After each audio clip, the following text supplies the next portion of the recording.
What would you do tomorrow if a hurricane rolled through and destroyed your business and way of life? How would you pick up the pieces and start fresh? Well, this happened to today's guest, and you're going to hear how he picked up the pieces and pivoted into his next journey. This person has been on thousands of guided trips and fished many of the great locations around the world. And today, you're going to get an inside glimpse into the guide's life and how you can put together an amazing East Coast trip for bass, muskie, or trout this season. This is the Wet Fly Swing Podcast, where I show you the best places to travel to for fly fishing, how to find the best resources and tools to prepare for that big trip, and what you can do to give back to the fish species we all love. Hey, I'm Dave, host of the Wet Fly Swing Podcast. I've been fly fishing since I was a little kid. I grew up around a little fly shop and have created one of the largest fly fishing podcasts in this country. I've also interviewed more of the greatest anglers than just about anyone out there. Derek Hutton, owner of Hutton Fly, has completed over 1,500 trout trips on the South Fork of the Snake. He's learned how to become an outfitter and create a unique lodge experience from some of the best in the country. You're going to find out how to add more options to your East Coast itinerary this year when you're out traveling or looking for new destinations and places to hit up. Plus, we're going to find out how Yellowstone is different than the Blue Ridge Mountains from a fishing perspective. Another little East versus West competition today. Here we go. Let's get into it. Derek Hutton from huttonfly.com. How you doing, Derek? I'm good, Dave. I appreciate being here. And, it's Memorial Day, so all respects to those of the service that have given everything. Yeah, no, I'm glad you said that because we actually had an episode. When I scheduled this, I didn't even realize it was the day because it was a while back, but it is Memorial Day, and we had an episode that actually went live today with Bo Beasley, and he was talking about his book on healing waters. And so today we do have an episode that went out today and is basically giving props to everybody who served, which is amazing. So yeah, this is a pretty powerful day. It's actually interesting because we were actually just in Virginia not too long ago fishing with the Mossy Creek guys, and it was my first time in Virginia. So we're going to talk about that today, Virginia. Just what makes it Virginia and how amazing it is. Maybe we'll talk some history on more than just that. But take us back for fishing on you. How'd you get into fly fishing? Kind of what's your first memory? First memory was actually here in Virginia. I came to school in Lexington, Virginia at Washington and Lee University. I'm originally from East Tennessee and had spent a lot of time fishing growing up with family. I was born on a farm in East Tennessee, so did it was a classic progression. I did a lot of farm pond fishing, then eventually met guys that would take me to a lake, started largemouth bass fishing. Then they suggested moving up to moving water, started catching some smallies.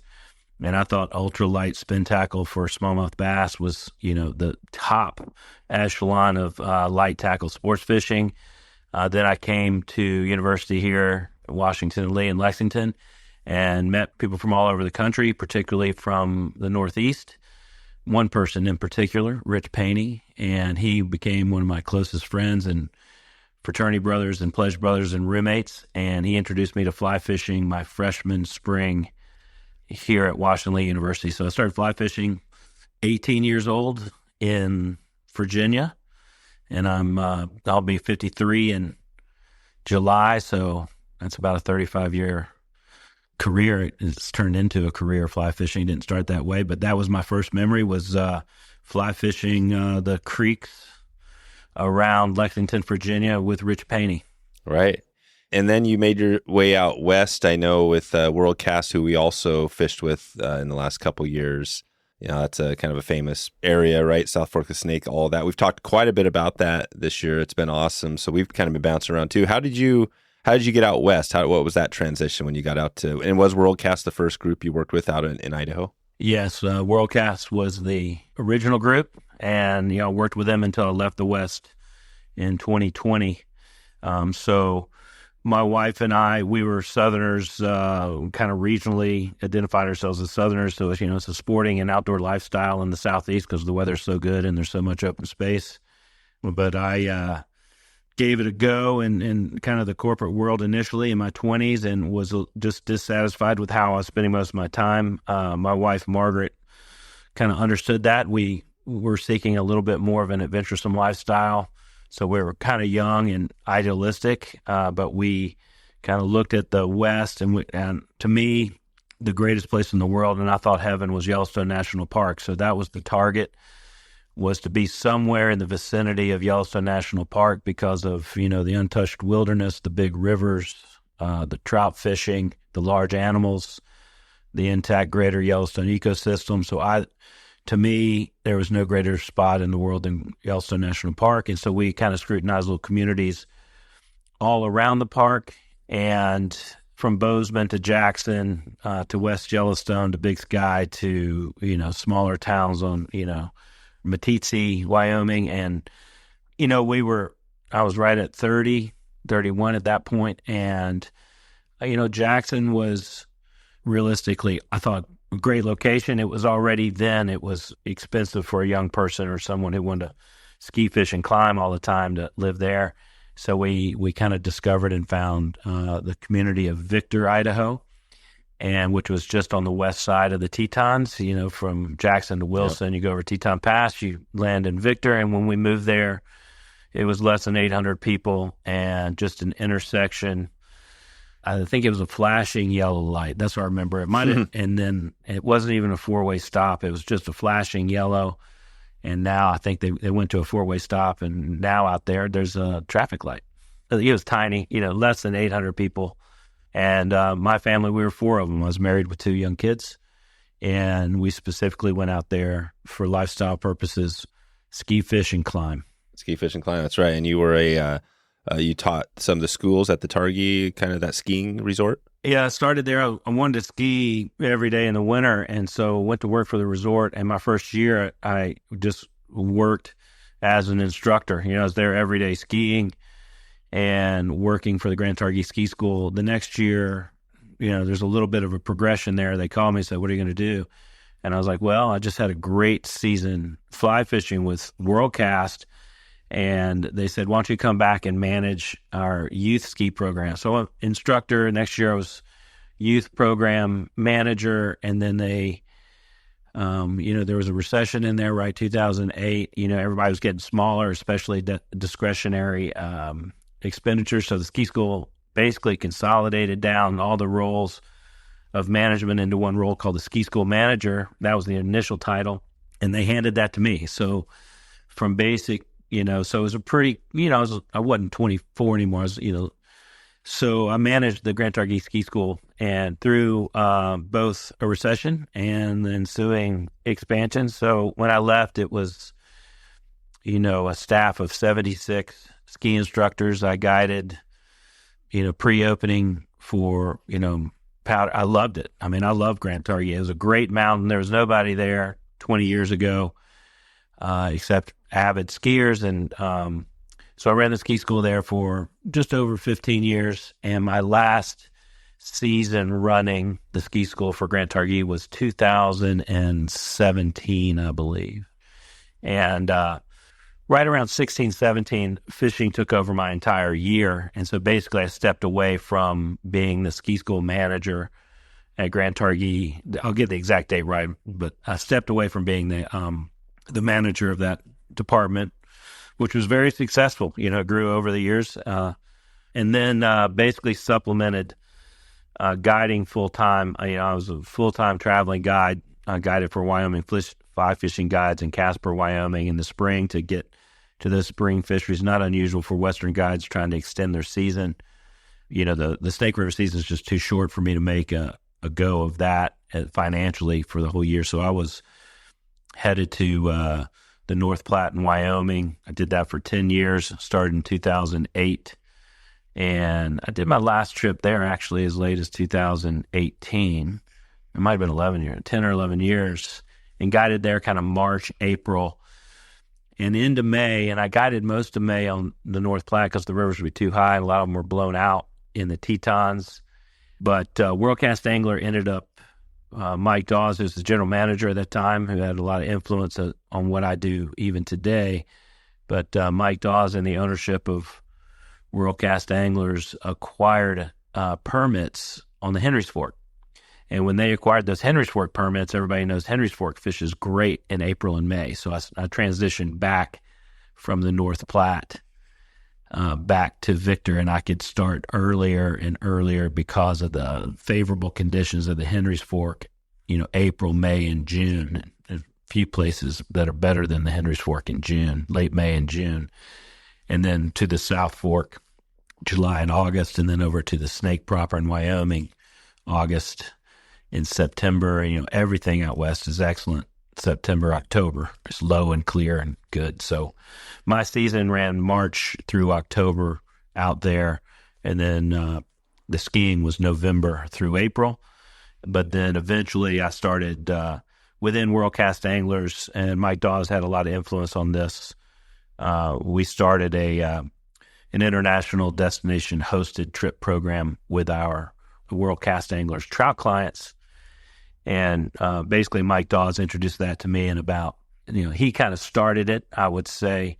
He launched the idea with me and another guy named Vance Freed, Kurt Hamby, Mike Dawkins, and Jim Hickey. I would say that's kind of the five guys within WorldCast that thought of this idea of, we had probably the best client list of destination trout anglers in the West. That's a little bit of hyperbole there, but I believed it to be true. And those clients that were coming to see us in the Tetons were interested in travel fishing, in the off season from the U.S. West, and so we started a destination hosted travel business. And I got first involved in 2013, and that escalated to the point where I stepped away from WorldCast. Grand Targhee, kept working with WorldCast. And that destination travel fishing led to a relationship with Oliver White, and Oliver White and I continue to have a very close relationship. Consciously, this is a very small industry, and I consider all these people close personal friends and mentors, and I've learned a lot from a handful of guys that I've kind of taken what I've seen them do, and then I've made it my own with Margaret. But Oliver, and started crossing paths with him as far as destination travel fishing. He was fishing in tournaments out west. I was guiding those tournaments out west. We had a lot of overlapping relationships, had fished in a lot of overlapping places. And then, one time we were together, it was like 2017, 2018. He's like, instead of hosting a trip, would you think about, first of all, he's like, you should come to Abaco. You should come to the Bahamas and bring some of your clients to fish Abaco Lodge. And we got some good fall and spring dates. I took that invitation from Oliver, called some clients. We made some trips down there. There's a guy named Christian Pretorius, and his girlfriend at the time is now his wife is Lindy. He's South African. She's Namibian. They were doing a 3-year stint as general manager at Abaco Lodge. And when they left, Oliver and I discussed, like, hey, instead of just hosting a trip, what do you think about managing Abaco Lodge? And that was the transition from the West. And so with that kind of idea and invitation, Oliver had started Abaco Lodge. There'd been a manager when he backed away, when he got married and had kids, needed a U.S. education for him. Then he brought in, Christian. There was another manager too, but brought in Christian for 3 years, Christian and Lindy. And then on their exit to get back to South Africa and Namibia, Oliver asked Margaret and myself to take over that role. So that was our transition from the West to the Bahamas. And then, a lot of people follow Oliver, I guess, a little bit, but know that Hurricane Dorian took Abaco Lodge to its foundation, destroyed the whole lodge. Oliver and I were actually eating a pizza at my house in Victor when that storm hit the... Neither of you guys were at the lodge when it hit. Fortunately, yeah, we were literally it was the storm, it took it down September 1st of 2019. I'd been down there in the spring. Oliver had been down there. My wife had been down there in July.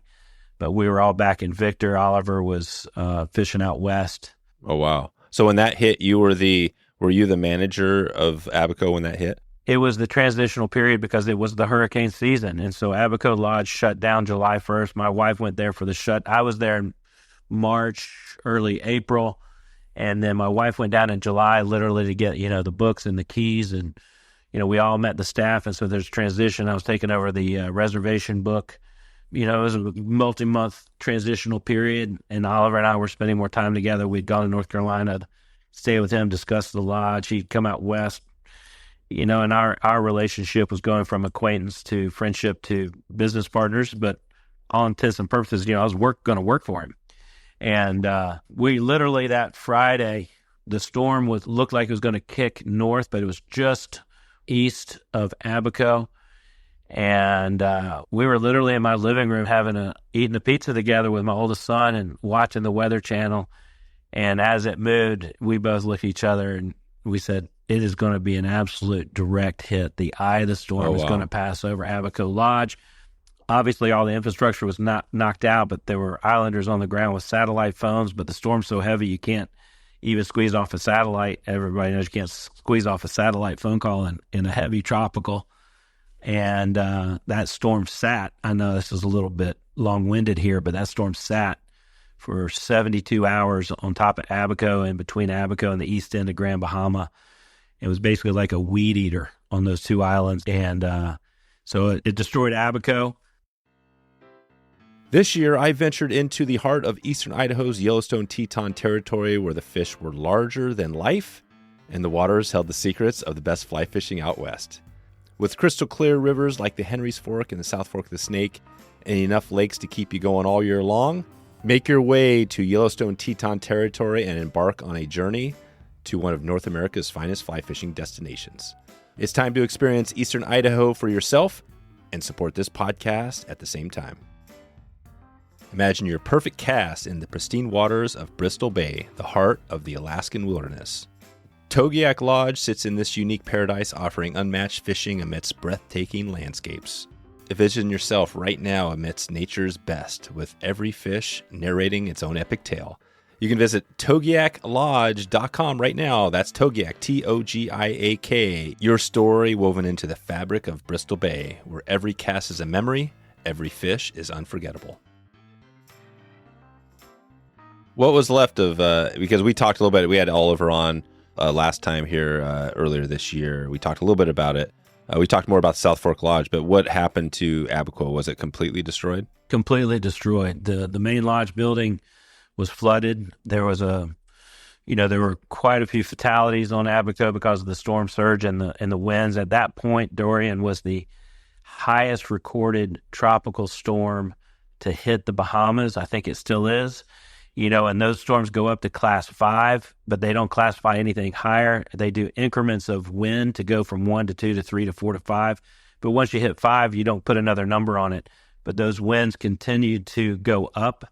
And so I'm convinced if there were class 6, 7, like you get in rapids or whatever, you go to class 5 and you stop counting. Right. But it was just a storm like no other. And it destroyed that island. Yeah, what year was that? 2019. It was right around Labor Day, 2019. And like I said, Oliver wasn't flying back to North Carolina, wasn't flying to the Bahamas. He was in Victor. He was fishing out west. He was starting to poke around the South Fork. We were having cookouts. He was asking me lots of questions from the South Fork because, I'd floated the South Fork something like 1,500 plus times. And I had a really close friend named Vance Freed. He's still the head guy at WorldCast.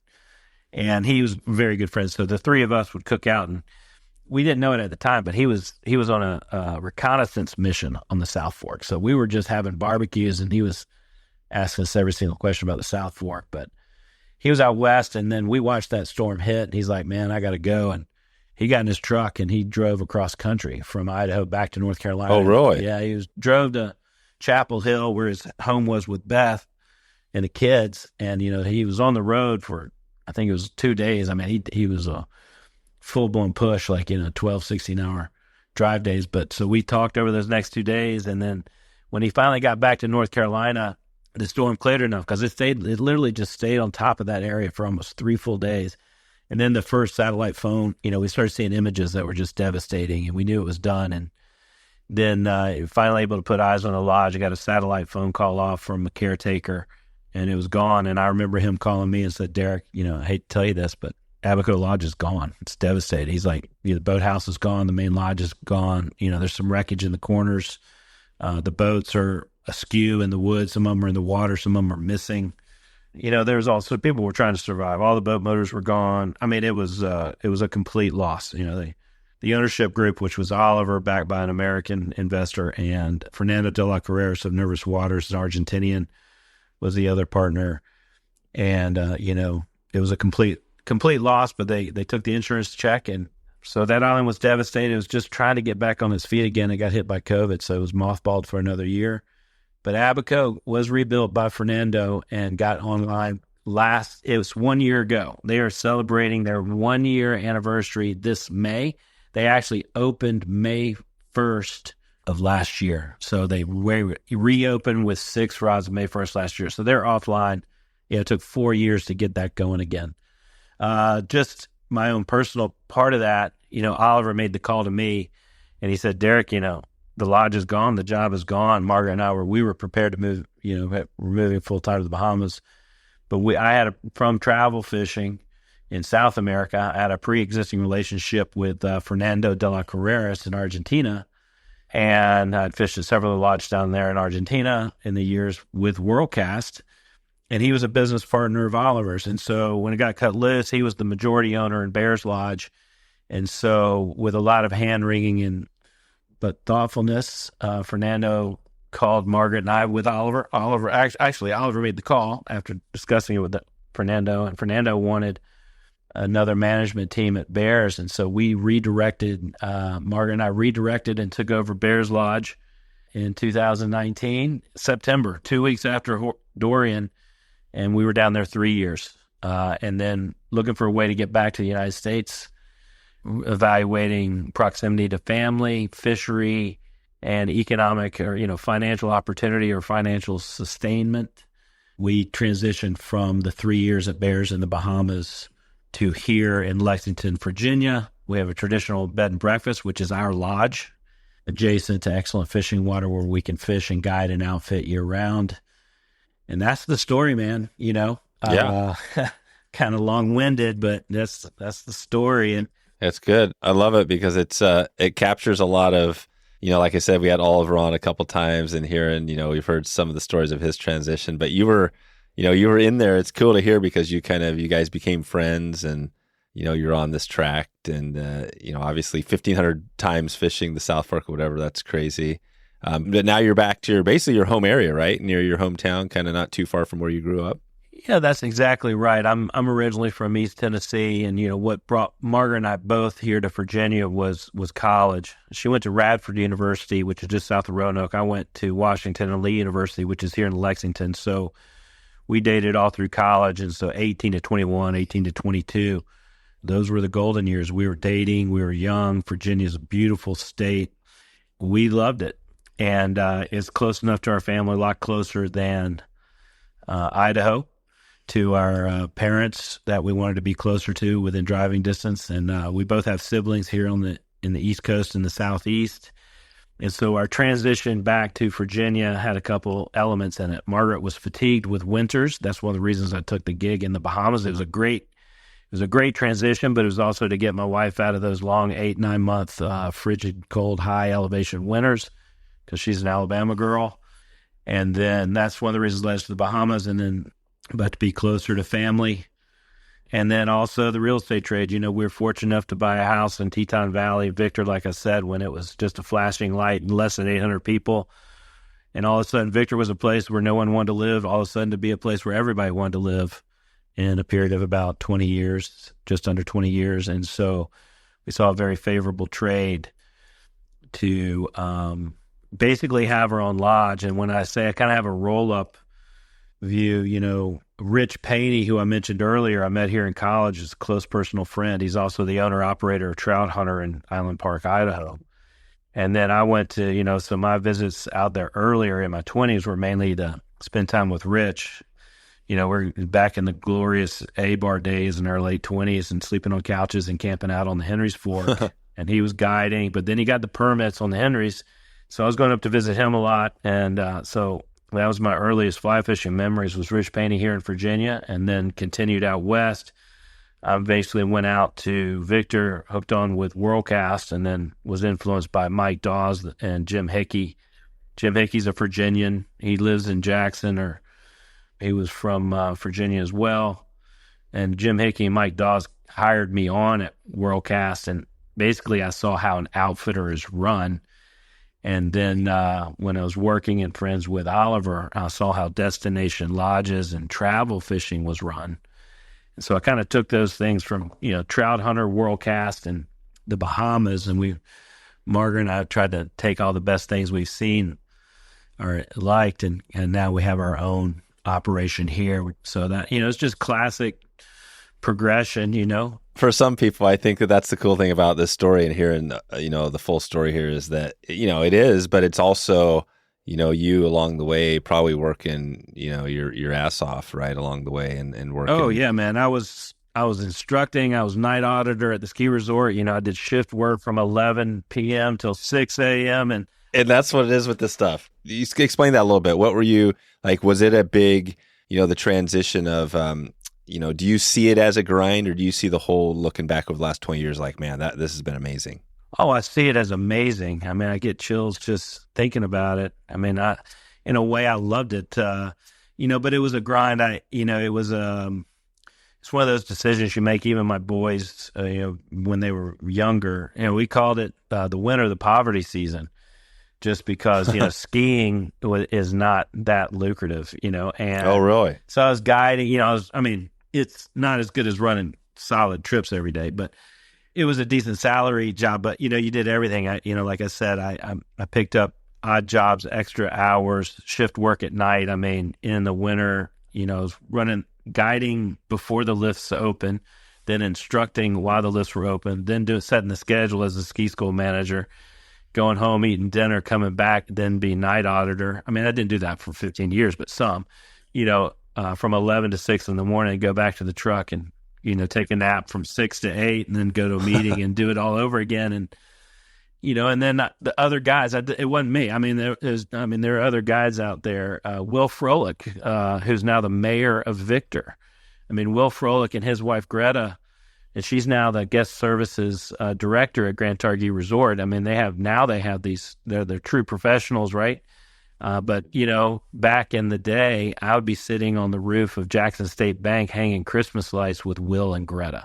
You know what I mean? Yeah. We were just trying to get $15-20 an hour to hang Christmas lights. So in a way, that was, and Jesse Mead was another one. He had a bucket truck, and so we were hanging the Christmas lights on the big trees in the Jackson Town Square, and he just needed friends that he could trust to get the job done. And I mean, we were doing, it was a time when we were all doing lots of stuff, but that's late 20s, early 30s, just trying to stay in the lifestyle. That's what's cool about it, though. I think that's why this is such an amazing story, is that you guys had this thing that you loved, fly fishing, skiing, but you did whatever it took to stay in these areas, right? And like Jackson, some of these places are super expensive. Maybe not as much back then, but still, but you did what you had to do. And now, as people look back at that, you see, you have this lodge, out on the East Coast. And a lot of people might seem like, wow, you just had this thing, and not even don't see all the effort, right? All the work, all the years that put you to where you are now. You're right. I mean, it's been a long run. I mean, there's a high attrition rate, in the professional recreation industry. And a lot of it is, it's difficult to navigate. And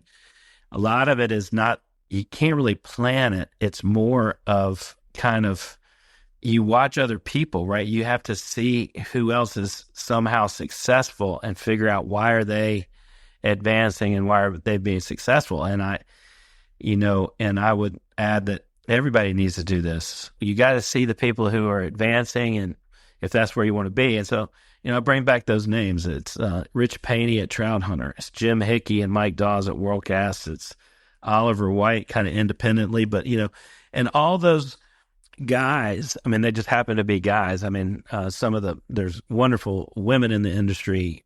I'm good friends with Meredith McCord, and so there's a lot of women who have done things, and I've learned some stuff from her. We're friends as well as far as travel fishing, but it's independent. Like, you got to stay with it. But when you are focused, people around you help you. You know what I mean? Like, everybody needs people around them to help them. Like, Oliver helped me. Fernando opened up a door.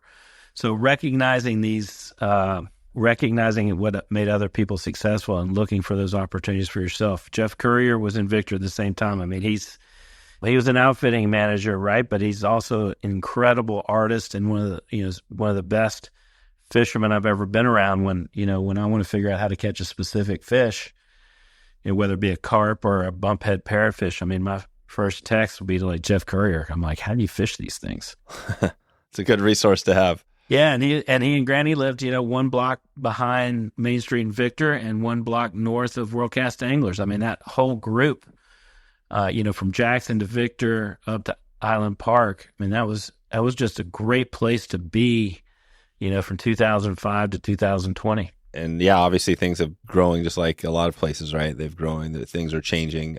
But now, you mentioned this lodge. Maybe let's take it there because we've heard how you got to this point. Maybe describe your operation over there and remind us again where it is, what's it called, and what do you guys focus on there? We are in Lexington, Virginia, which is in Rockbridge County, Virginia, which occupies the southern end of the Shenandoah Valley. So we're kind of one county east of the West Virginia state line.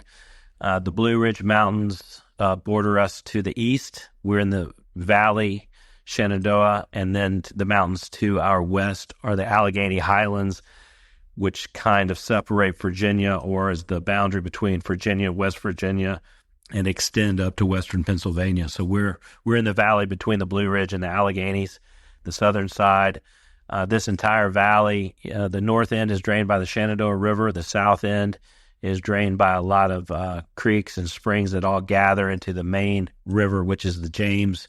And the James is the largest watershed and the largest river in the state of Virginia. And we're at the upper James River Trail, which is the headwaters of the James. And the James is formed by the Cowpasture River and the Jackson River in Virginia. And it happens at a little town called Iron Gate, which is about 30 miles west of us in Lexington. And the reason that's important is that's kind of the known delineation between the cold water fisheries of Virginia, which are Bath County and Highland County. And then as soon as the Cowpasture and the Jackson River come together to form the James is considered the warm water fishery start. So that confluence separates trout from smallmouth bass and muskie. Muskie get up into the Cowpasture a little bit, but muskie they are a warm water fish that likes cooler temperatures. And so we have a diversified fishery here in Virginia, particularly in the Shenandoah Valley. We have the native smaller brook trout and the higher gradient turbulent streams of the Blue Ridge Mountains and the Shenandoah National Park. And then as they give way to a little bit larger spring-fed streams like the Jackson River, Buffalo Creek, Back Creek, Craig Creek, to name a few, you have rainbow trout and brown trout, some wild, but most of it is stocked fish or holdover. There's not the retention rate you have out west, so you have some spawning, but Virginia Department of Wildlife Resources, all the cold water fisheries are supplementally at least stocked. And then they have some that are only good in the winter, which are fully stocked fisheries that don't survive through the summer. But you have the trout fishery, and then you have the smallmouth bass and muskie fishery of the James and some of the warmer creeks that go in. So you can fish year round. And the way the fishery tends to work is it's bass in classic summer, smallmouth bass, like June, July, August. There's obviously transitions, but fall and spring is trout fishing, and late fall, winter, and early spring is the muskie fishery. So depending upon the time of year, there's always something to chase with various levels of success. But it's a year-round, 12-month fishery, trout fishing, smallmouth bass fishing, and muskie fishing. And that's what a lot of what it brought us back. But, good memories when we were young in Virginia. We were originally from the Southeast, so Virginia was close to our family. When Margaret and I were evaluating places to have our own operation of things we've learned over the career in the industry, we were mainly looking at the Southeast to be close to family, in the mountains and in the rivers. So we looked at Western North Carolina and Virginia. We needed it to be affordable. We needed a very nice property. We needed good logistics to good water. And we kept coming back to kind of a couple towns in Western North Carolina, but Lexington, Virginia, there was a property that was for sale in Lexington, Virginia. That was a large historic home. It was a private residence. I thought to myself, we needed income pretty quick. So we couldn't build anything. To buy something turnkey was not available to us financially. So we looked at a private residence that could be converted into, hospitality or a lodge-like structure. If you go around the world in South America or the Bahamas, most lodges are operating between 4 and 6 rooms, which is 8 and 12 guests. This area, this historic home, which in the deed was called Stonegate, was established in 1832. It's a beautiful historic home built like no other. It's a 5-room historic home attached to the history of Virginia and Lexington. We were familiar with this area of Virginia from college. I went to university here. Thought we could develop that relationship with the university and visiting parents. It's a 5-room guest house, which is perfect lodge size. It's a destination area for outdoor pursuits and college visitors. A beautiful, classic American Main Street town with, restaurants, cafes, boutique shopping, and historical sites. And so to make it, and this is stuff I learned, like from Dawes and Oliver. Oliver's like, if you're not catching the revenue of people who want to come stay, it's going to be hard to survive. And then, Dawes's part was, if you don't have a good daily activity program, people won't come back. So we outfit as Virginia river guides, and then we have our hospitality. It's a Virginia bed and breakfast, but for all intents and purposes, it's a stealth fishing lodge as well. It's called Stonegate Guest House, and we're at 601 South Main Street in Lexington, Virginia, 6 blocks from the intersection of Main Street and Washington Avenue. So you can walk to town, and I can catch trout 15 minutes south of town on Buffalo Creek. And so I took those ideas from working in the Bahamas, talking with Oliver, working with Dawes, and doing day trips with WorldCast. So we have a kind of a roll-up version, if you will, of a lodge. We offer traditional stays with a full made-to-order breakfast. And then just like yesterday, I was on the Maury River smallmouth bass fishing, floating in a raft. We feed our guests, and I put them in the truck. We run shuttle and, a float trip yesterday, and then I've got a wade fishing trip for trout tomorrow. So this is the day in between, but floated for bass yesterday, and I'll fish for rainbows tomorrow. And we have a full house coming in to stay for Washington Lee graduation. So we got the house full for just hospitality people, and then I've got a guide trips all the way through June 4th. So it's still kind of the multitasking hustle, if you will. You got to do a lot of things, but we were in a good position to pull some things together. So, kind of the 3 lines of business, if you will, that we have Stonegate, an elegant guest house, a traditional formal Virginia bed and breakfast here in Lexington, Virginia. I operate Virginia River Guides as a day trip fishing operator. It can be embedded within Stonegate or independent. Someone coming to town can just book us on day trips like WorldCast. And then we have Hutton Fly Expeditionary Travel, which is a destination hosting and booking agency. So I have relationships with lodges around the world, including Oliver at South Fork Lodge, and so that's how we operate. The Stonegate, the guest house, Virginia River Guides, our outfitter, and Hutton Fly Expeditionary Travel, our booking agency and hosted travel agency, and it's all the ultimate in small businesses. Margaret and I run everything.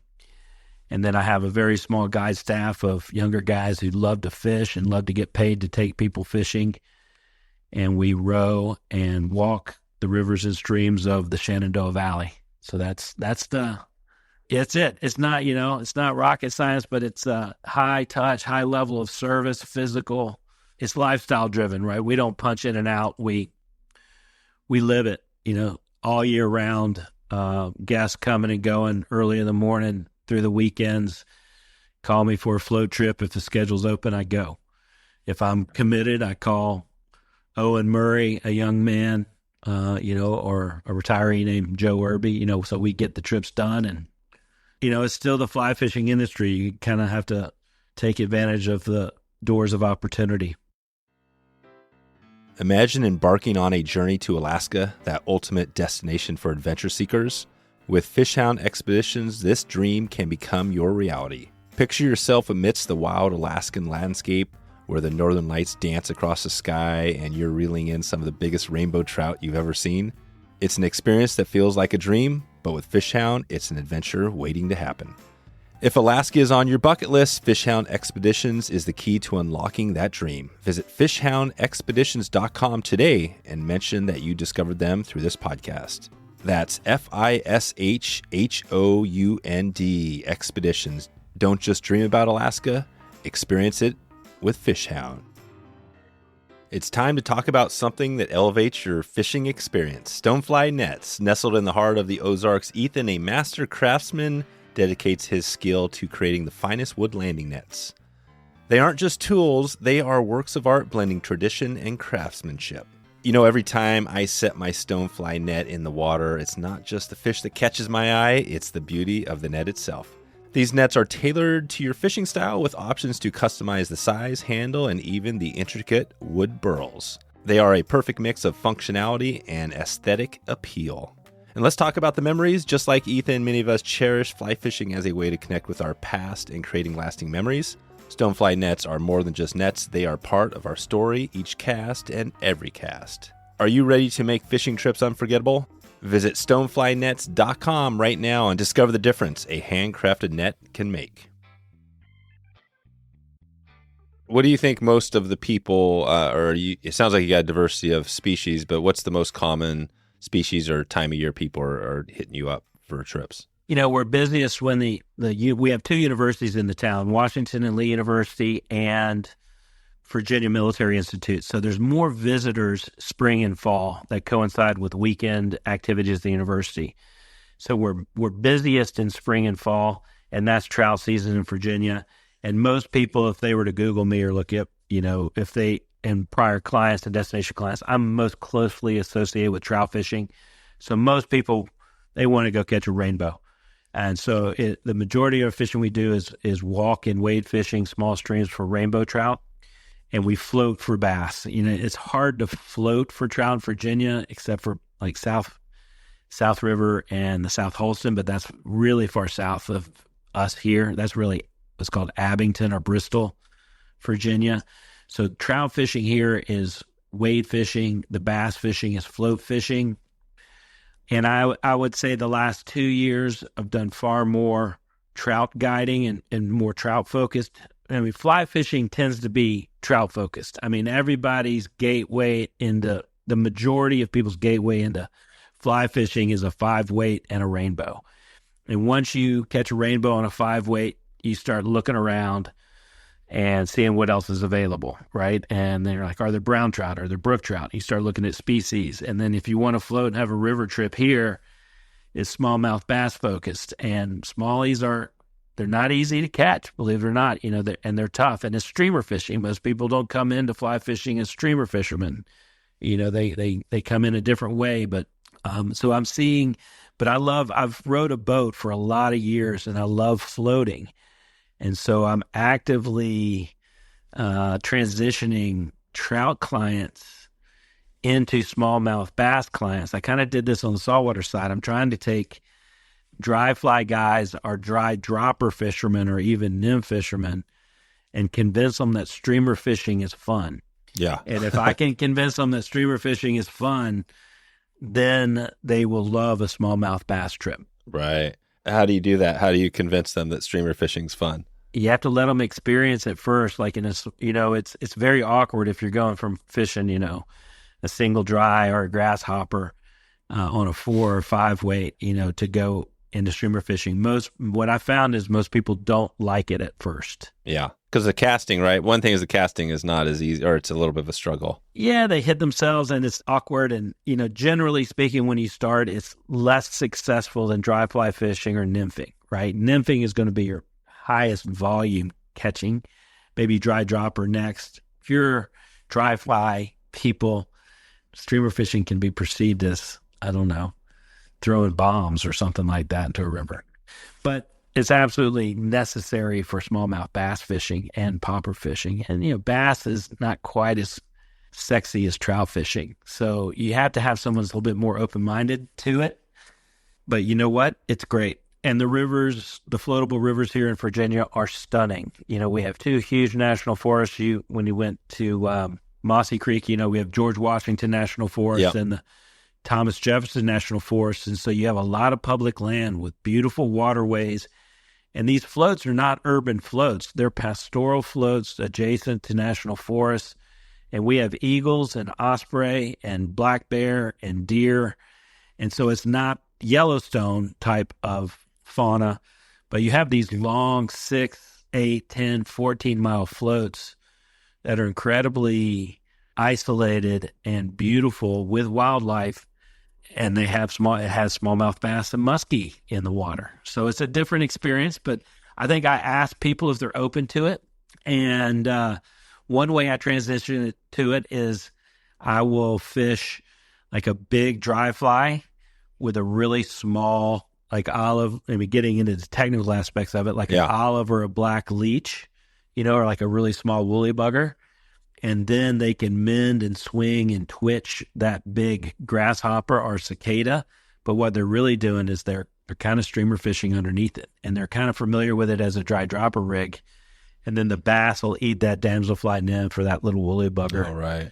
And then the classic line and fishing. Then they're hooked. Yeah. And that's what is that setup called? It's kind of like a dry dropper, but not really. It's for bass, right? The classic smallie rig is a popper bugger. That's what's called, the popper bugger.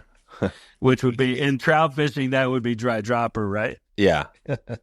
Or popper leech. Right, popper leech. What, the boats, you guys are using drift boats there, or the same sort of thing? I actually hear, it's me and a couple other guys. I run it. I started it, founded it, and we're new, but it's called Virginia River Guides. I have 5 boats. I have 2 hard-sided clackas.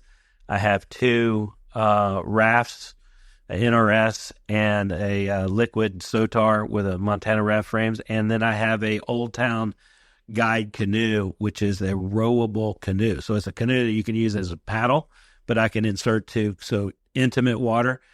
So we have 5 boats. We operate rafts, hard boats, and a guide canoe, which is only suitable for a single angler, of course, with a guide in the back. And I've got a little bit of a lake program here too, and it's getting better. We've had some nice lakes, so I've got a little outboard motor. And lake programs is something I kind of enjoyed more in South America, like Argentina and Chile. They tend to fish lakes more than people do in the United States. So you have these cold water creek mouths coming into some lakes here that hold nice, some trout and some bass. And so some warm water and cold water, little interesting lake excursions can be done here.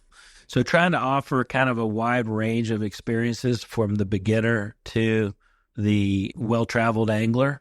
So we get both. And we have a nice beginner progression, easier water. You might start in a lake with bluegills, and then we've got guys that have fished the entire world, and they want to try to find that big trout back in the George Washington National Forest, or they want to go on a big float on the James and try to catch a big smallie. I mean, they're powerful, aggressive fish. So we can cater to intro to fly fishing, as well as we're an excellent regional fishery.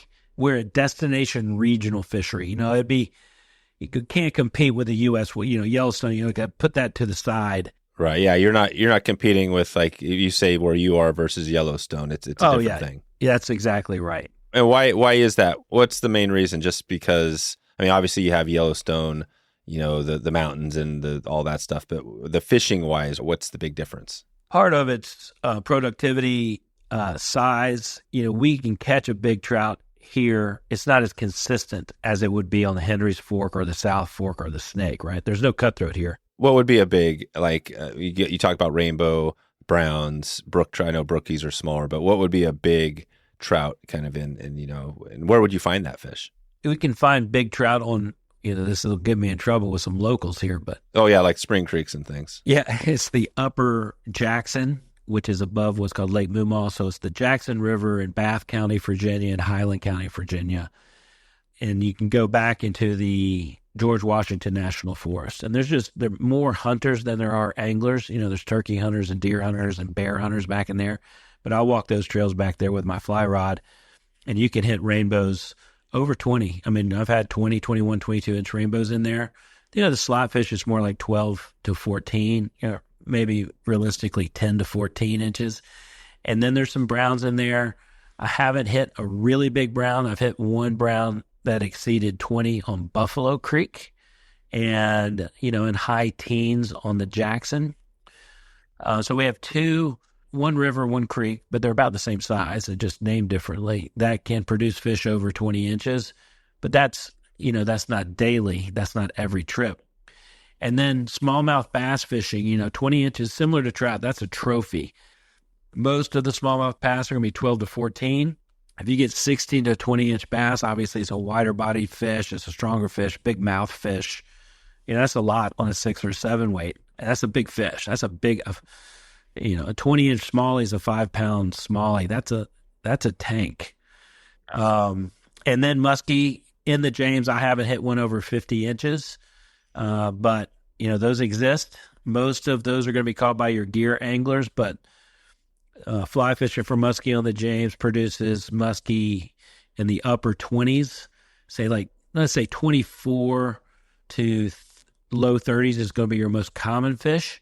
And then, but you can, if you have a couple days, most muskie fishing is unsuccessful, but if you can commit 3 days to it, you should hook or see or follow or get a grab on one in the 30 to 40 inch range. Oh, nice. And that's on the James, like the main stem James River? That's on the James, and that's usually October through April.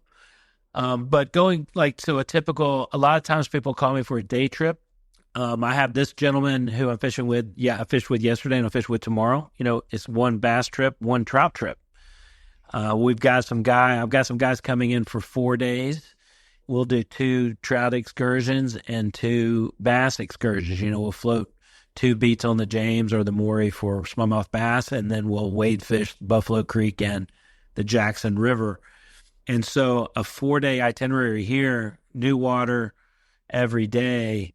But if you're in a place like Victor, where within 100 miles of Victor, you have a lifetime supply of water. That's why the West is so good. At Yellowstone, it would take a lifetime to fish every creek and river in Yellowstone. So here in Virginia, we don't have that much productive water. That's why I say everything out West hasn't got fish in it. That's not the case here.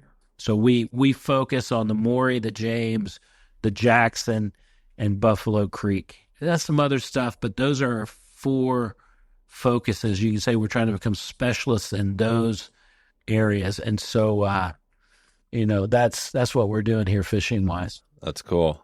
Yeah, that's what we did when we went up at the Mossy Creek shop. Basically, we had I think we had 7 people there, and it was like a 3-day trip, 4 nights, and we just took it day by day. We started out here, and then we hit some brook trout, hit some rainbow fishing, but we kept coming back to the spring creeks because there were some bigger fish. That's exactly right. And we have a few of those here, and Virginia has private water, so you've got some farmers that have spring creeks, and I have a few relationships with those. And it's basically like a hunting lease. You pay a rod fee like you would out West, and then you can get access to that unpressured private water, and those fish are there. And of course, I have some of those relationships, and it's appropriate. But a lot of times, the hunt in the national park feels more expeditionary. Yeah. And I know those guys don't know me as well as I know them at Mossy Creek Outfitters. They're up in Harrisonburg. Then you've got another shop in Waynesboro. You've got another shop in Charlottesville.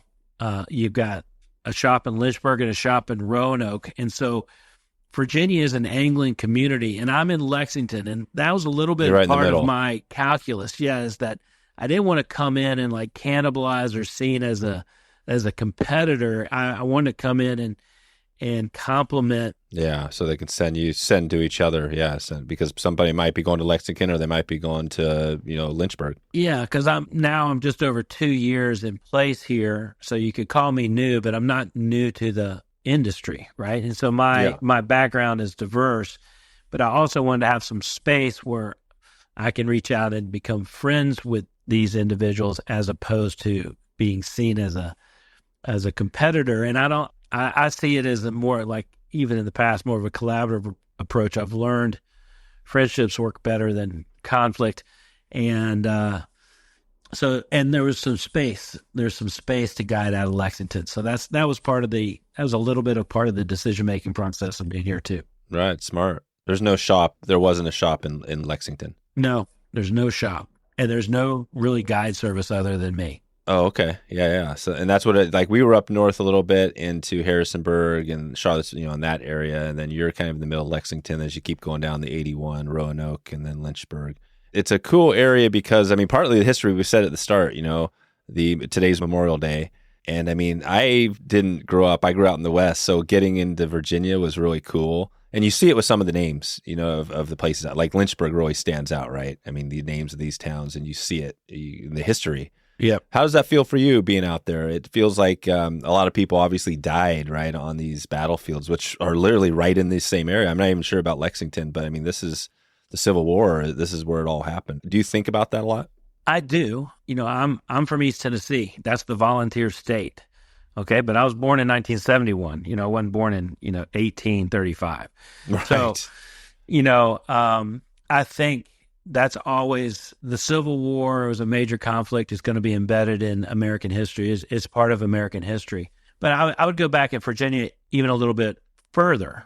I'm a patriot, and I'm proud to be an American. I like my U.S. passport. I fly the American flag on the front of our lodge at Stonegate. And so you go back, George Washington is from Virginia. Thomas Jefferson is from Virginia. James Madison is from Virginia. So Virginia was one of the original colonies, and the general of the Continental Army was George Washington, and he was the first president of the United States of America. So Virginia history is not just Civil War history. Virginia history is American history. And if you look back to the start of this country that we're all so proud of, it started here. The Virginia agricultural base is the reason they came. Freedom from religious persecution a little bit, but it was mainly economic opportunity and agricultural colony. And so Virginia was a highly productive state agriculturally. That was sending a lot of value back to England, right? If we go talk about a little bit about the history. I don't want to dwell so much on the Civil War. Let's talk about American history, right? Yeah. And so, this is where the Continental Army was raised. This is where George Washington came from. This is where the crown was thrown off of the colony. And there's more U.S. presidents from the state of Virginia than any other state. And so Virginia is rich in U.S. history. It also happens to be the border state of the Mason-Dixon line, which the Army of Northern Virginia, commanded by Robert E. Lee, who was from Richmond, that history is here as well. But, people will visit Mount Vernon, which is George Washington's plantation. They will visit Monticello, which was Thomas Jefferson's plantation, right? So I think I look at it as in the context of history. We were a colony, and around the world, unfortunately, indentured servitude and slavery was prevalent around the world. It certainly was here. And, that was the culture then. But you have the Civil War battlefields, you have the Battle of Newmarket. And so we have a lot. In fact, we host them here at Stonegate. There's the universities, there's the fishing, but you have a lot of, I would call them U.S. history buffs. And part of that are Civil War history buffs. And they want to go to the courthouse in Appomattox, which is not far. I think everybody, try not to speak so much in generalizations. I think as Americans, we all acknowledge that errors were made in the past, right? And battles were fought, and they still are. Errors are being made and battles are being fought. But eventually things were corrected, and we move forward as a unified country. And we don't tear down George Washington. We don't tear down Thomas. At least I don't. Some people might. Some people might tear down the American flag. I don't. But it is an interesting place to be because Virginia is a very significant player in every aspect of U.S. history, including, you've got Quantico, you've got Norfolk. You've got you've got Washington, D.C. across the Potomac River. Virginia is it's just in the crux of everything. Yeah, that's never going to change. It's got all the history, and it's still making history, right? Yeah, and Virginia is a great state. I'm proud of Virginia. I'm a proud Virginian now. I look back on my Southern culture. I look at the positives, the focuses of like family and food and work ethic and commitment to marriage and commitment to children, family first over all. I mean, these are the classic kind of Southern tenets. I don't embrace the negative aspects of those of Southern culture from 200 years ago, 250 years ago. That's in the past for me. That's a good way to look at it. No, I love that. I think I think optimistic, I think that even though now, things are kind of crazy and that's just politics, right? There's always going to be some of that, it's like you stay focused on the positive stuff, right? And that's how this country is built, we're moving forward. Washington, D.C. is right over the Potomac River. I mean, we'll never get away from it. No. Yeah, you're 2 hours. Well, you're probably a little more like few hours away from it. Yeah, I'd say we're 3.5 hours from the Beltway, and it is like a total different world. I mean, we're in the lush Shenandoah Valley, rural farms and streams and small, Main Street American towns. Yeah, it's awesome. Well, let's kind of start to wrap this up. I got a couple of questions here just on, again, going back to fishing. We covered a whole kind of series on, what you cover there. Let's think if somebody was coming for the trout fishing, and it sounds like you guys do have some different types of opportunities there. What would be a few tips? Now, is it spring? Do you have some of those spring creeks? Is that something you're focused on? But you said it's more you're into the mountains and stuff. Yeah, like I'm right in the guide season now, so I just kind of approach it the way I'm looking at my next week. I mean, I'm starting tomorrow. I'm out every day until June 4th. I'm not sure how many days in a row that is. There's maybe like 7, 8, 9, 10 or something like that. So the first thing I try to discover is, are you trout focused or are you open to a different experience? Or you might even, if you're a Southerner or from Virginia, you're familiar with smallmouth bass fishing and you might come here specifically for that. So it kind of depends. Like people coming up from Georgia, Tennessee, North Carolina, or other Virginians, they're onto the smallmouth bass game. They want to float for smallies. If they're coming down from Washington, D.C., Maryland, Pennsylvania, they're a little more trout-centric, and so their first idea is where can we go trout fishing? And so for here at Virginia River Guides, Lexington is a good, like I said, an overlapping area. We're in the mountains, so we have access to cold water and the warm water. So the first thing is like, what are you focused on? Is it one day or more? They're like, I want to go trout fishing. And the first clarity I need to make for them here where I am is trout fishing is wade fishing. Smallmouth bass fishing can be wade, but we float. So we wade for trout, we float for smallmouth bass. And the two waters that I focus on more, we mentioned a little bit, is Buffalo Creek is closer to Lexington. The Jackson River is more rural and requires, at least 45 minutes to an hour drive to get to the upper Jackson where the water's cold and the trout live year round. They are both spring-fed, rainfall impacted, but Buffalo Creek and the Jackson River are spring-fed, and that's where our rainbows and browns and brook trout are found. And they are there year-round. I lay off the trout fishing, in July and August. It's too hot and too stressful on the fish here. That's prime time on the Madison or the South Fork, so go west in high summer for trout. Our trout fishing is best September through May when it's cooler and colder. And then at high summer when people are trout fishing out west, that's our best bass fishing. So we're right here at the transitional time, which allows us to do both. Like I was bass fishing yesterday and I'll be trout fishing tomorrow.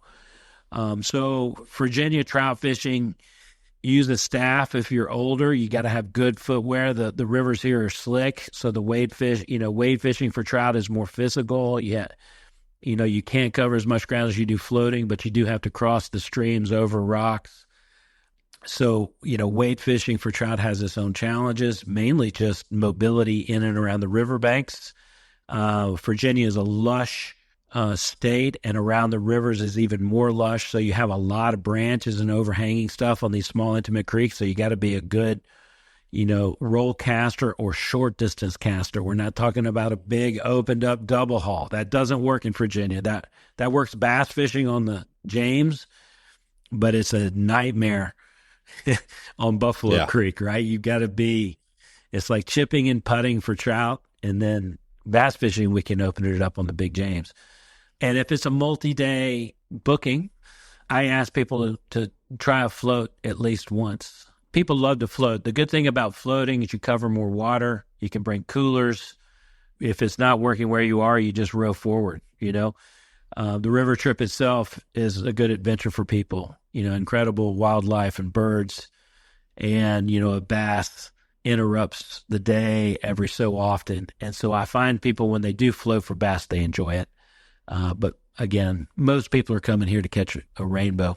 I like it all. I'm a species chaser. I mean, I like it all. I've got a 2-weight up to 12-weight in my closet. I can go for a brookie in the St. Mary's Wilderness, right? I can go for that brookie that'll literally lay in your hand. And if you're happy with it, I am too, because it's cool to see a brookie eat a stimulator or a little royal wolf. That's a 4-inch beautiful fish. I also have, a 12-weight with Sink 7, SA line and a 14-inch articulated fly for a muskie. So literally in my Virginia River Guides closet, I go from 2 weights to 12 weights. Totally different. Yeah. So that's cool. And I don't try to force anybody down a path, but I just want to open up all the doors and say, what are you interested in? And you need a development of skills, right? You can't be a beginner and go muskie fishing and expect to be successful. I would say you can't really be a beginner and go smallmouth bass fishing and expect to be successful. You got to put your time in. Trout are more friendly to the beginner angler because they'll eat a little nymph, they'll eat a prince. And so there is a progression. I see myself trying to bring people along in a fly fishing progression, and that is improving skills, understanding the different waterways, understanding the environment that they're in, and then showing them that there's a whole world of rod weights and species to chase. Right. And are you still doing any of the international travel trips, any of that stuff? Yes. I have an active international travel schedule. Yeah. So during the time when you're hitting that, are you still running trips out of the Lexington area with your other guides, or is that closed down? I have been able to do, it wouldn't be me. I mean, I still actively guide individually, but it's just when I'm out of town, if I get an inquiry, we can look at other dates, or I call the other guys I work with. So we act as an outfitter, and I have a list of guys that are all skilled Virginia anglers, but I'm kind of a player coach too. As far as our most active time in Virginia is spring and fall. That bleak midwinter is really slow on all fronts. And so we try to focus our international travel, both my wife and I, on our slower periods of Virginia business, just like you have seasonality out west. And so this past year, internationally in early winter, it was Cuba, it was Argentina in February, and then went to the Seychelles in March. And then we're here March, April, May into June. And then high summer here, I have a trip to the Spanish Pyrenees at the end of June and Iceland in July. And then I'll be back here as we go into August in the fall, and then back to the Bahamas in December, Argentina. So there's a rhythm to our schedule. We're trying to go to the best places in the world and at the same time not cannibalize our opportunities here or interfere with the time of greatest demand here. Just like when I was doing it out west, I was in the rower's seat, April through into October. But right as the cold came in and the season started to go down, I was going to Mexico or the Bahamas, the end of October. November, classic is Chile or Argentina or New Zealand, January, February. The Seychelles or something exotic in the spring. And then, that's the out west pattern. And then the west turns on generally late April or May, and every guide there's going straight through. So you would never take 2 weeks off in July to go to Iceland if I was still guiding in, Idaho. Right. That's it. Yeah. So it's intentional. It's thoughtful. Is everything perfect? No, but that's what we do. Yeah, sounds like an amazing program. You've basically transitioned, your operation over to the East Coast, but still doing, it sounds like just as many trips around the world, which is pretty cool. Do you ever get tired of the travel, the actual traveling of the planes and all that stuff? Or do you like that? Or do you love that? I think the travel is part of it. I mean, I'm certainly not in the front of the plane. I mean, I was just recently, on the Ethiopian Air, straight from, 14-hour flight from Dulles to Addis Ababa, Ethiopia, seat 87F back in the spicy section, kids and interesting foods and odors and, wild mix of people. But I see that as the travel as being interesting. Since I have experience and I've gotten better at it, how to manage myself. Part of it's getting a little bit older, I don't party on planes at all. I try to get rest so I'm good when I arrive.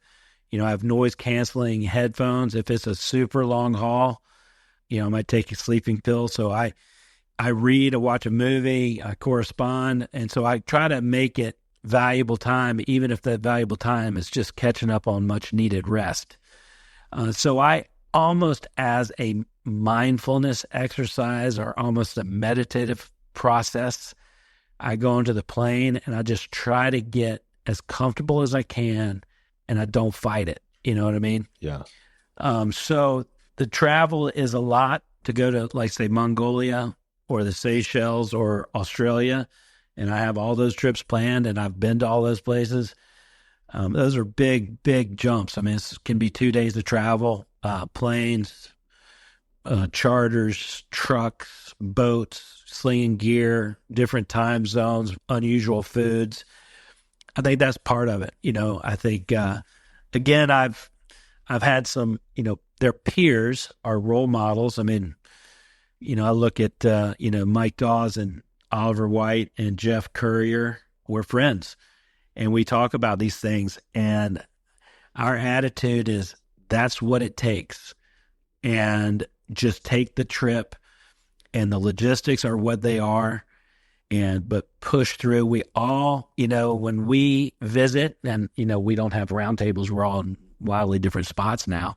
But, when I discuss it with people that like to go to these far-flung places, say more than your average angler, is just go and do it and deal with what comes. And we all, for lack of a better word, consider ourselves explorers, And so being able to get there is half of is a lot of the journey. It is. And the people you meet and stuff like that. So some people are not good travelers. We know that. Yeah. Some people cannot be on a plane. They hate it. And if they miss a flight, they go into a tailspin. Yeah. Or they don't like to fly at all. I mean, there's some people that literally are, afraid of flying, that don't fly at all. They will not do it. And then obviously all those trips, you're taking highly experienced, highly qualified anglers, right? These are not beginner destinations. And so you're surrounding yourself with really good rods and adventuresome people. So I like that culture. And I think I enjoy spending time with those folks. Yeah. This is awesome, Derek. I think we'll leave it there. We've covered, this has been amazing, just traveling around, not only the West Coast, the East Coast, the world. This has been good. I think we'll send everybody out to huttonfly.com. That's your website. And give us a shout out where else on social if people can track you down. All three of our businesses have websites. All three of our businesses are Margaret and myself, but it's Hutton Fly Expeditionary Travel, StonegateVirginia.com, and Virginia River Guides. So those are our three businesses. They all have 3 social media sites and 3 websites: Stonegate, Virginia, Virginia River Guides, and Hutton Fly Expeditionary Travel. And behind those digital business cards and websites are Margaret and Derek Hutton. That's you. Awesome. All right, Derek. Hey, thanks for all your time. And I hope to get out there. We were not too far away from you recently, but we're going to get back to Virginia. It's an amazing place, and we're going to do more East Coast travel. So hopefully we'll stay in touch with you and talk to you then. Yes, Dave, thank you for having me. I appreciate the opportunity to speak with you and get to know you better, and just a lot of appreciation on my end for being a part of Wet Fly Swing. Nice. We start with one idea and it migrates into another, and we end up at a great ending. It was awesome to hear Derek's story and some of the great fishing out there. If you are in the area, you should check in with Derek, let him know, pick his brain a little bit on options and fishing. That would be amazing. One shout out to the shop, Wet Fly Swing Pro. This is a kickoff of our new Wet Fly Swing Pro membership. If you want to get access to trips, you want to get access to resources and tools and the community to build those together, this is the place to be. Wet Fly Swing Pro. You can go to wetflyswing.com/pro right now. Enter your name, email, and I'll follow up with you and let you know on availability. We're basically taking a small group of people early in the beta group to kick the tires, get this thing rolling, and you get a huge discount to jump in right now. It helps us and it helps you. Okay, that's about all I have for today. Just want to wish you a happy afternoon, a happy evening, or a happy morning, and look forward to talking to you soon.